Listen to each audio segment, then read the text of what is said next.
Ya baik teman-teman, halo. Jadi di video kali ini dari kelompok kami akan membahas tentang GNB atau Gerakan Non-Blok. Selamat menyaksikan. Baik, yang pertama saya akan menjelaskan apa sih itu GNB atau Gerakan Non-Blok. Jadi yang pertama itu GNB adalah organisasi yang terdiri dari 120 negara yang tidak beraliansi dengan siapapun. Jadi satu negara itu tidak saling kerjasama dengan satu negara yang lain. Yang kedua itu GNB itu bermula dari tahun 1950 untuk menghindari terpolarisasi dunia perang dingin. Nah, jadi GNB ini dibentuknya karena pada suatu hari itu ada perang dingin. Jadi GNB terbentuk. Lalu yang ketiga, GNB didirikan tahun 1961 di Gorsk, Serbia, Yugoslavia. Lanjut, kemudian apa sih yang menjadi latar belakang GNB atau Gerakan Non-Blok? Yang pertama, perang dingin merupakan ketegangan politik yang pada saat itu terjadi antara Barat dengan Uni Soviet dan negara satelitnya. Yang kedua, pada saat itu Indonesia dan India menjadi sasaran karena saat itu baru sedang mengalami kemerdekaan. Lanjut, apa sih yang menjadi tujuan dari Gerakan Non-Blok ini? Jadi, tujuannya adalah guna mengupayakan hak untuk menentukan nasib sendiri. Jadi kemerdekaan nasional, kedaulatan, dan integritas negara suatu anggota. Kemudian peran Indonesia sendiri dalam gerakan GNB atau Gerakan Non-Blok.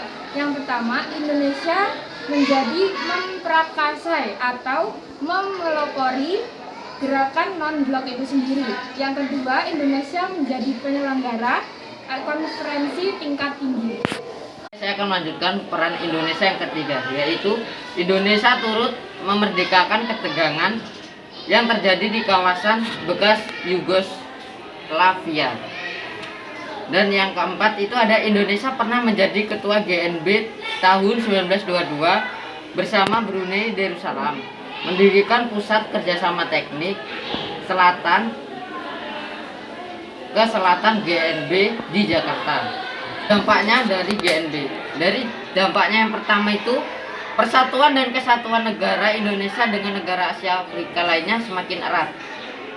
Jadi jika GNB ini dilakukan, nanti persatuannya itu akan semakin erat. Terus yang kedua itu transfer informasi dan teknologi dengan anggota negara non-blok. Juga informasi dan teknologi akan menambah dan itu akan menjadi dampak juga bagi Gerakan Non-Blok. Terus Indonesia semakin diperhitungkan dalam pecah politik. Nah, jadi di sini apa sih arti dari perdamaian? Jadi perdamaian itu adalah suatu keadaan yang tenang, tidak ada konflik, dan tidak ada permusuhan antara satu dengan yang lain. Jadi di negara tersebut tidak ada namanya konflik antara masyarakat yang satu dengan yang lain. Jika kami memiliki kesempatan untuk bergabung di gerakan GNB, yang pertama itu kita bisa mengadakan, bukan kita sih, kayak gerakan GNB itu mengadakan pertukaran pelajar untuk siswa-siswi di setiap negara. Dan kedua, mengirimkan tenaga kerja masyarakat Indonesia dan menerima kerja negara asing. Jadi yang pertama saya jelaskan, pertukaran pelajar itu sangat penting. Misalnya kita dari Indonesia ditukar pelajar ke Australia, jadi kita nanti bisa mengetahui bahasa Australia, terus daerah Australia dan apa yang ada di Australia itu kita tahu. Jadi kita memiliki pengetahuan. Terus mengirimkan tenaga kerja masyarakat Indonesia dan menerima tenaga kerja negara asing. Jadi ada interaksi, nanti juga Indonesia bisa kerja ke luar negeri, juga yang ke luar negeri bisa kerja Indonesia. Jadi ada interaksi, ada perdamaian.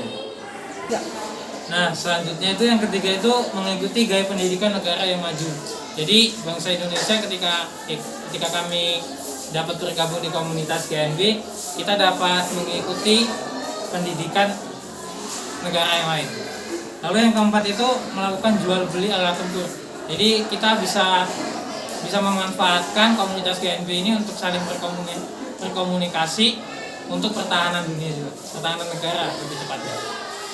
Sekian presentasi dari kelompok kami GNB atau Gerakan Non-Blok. Terima kasih.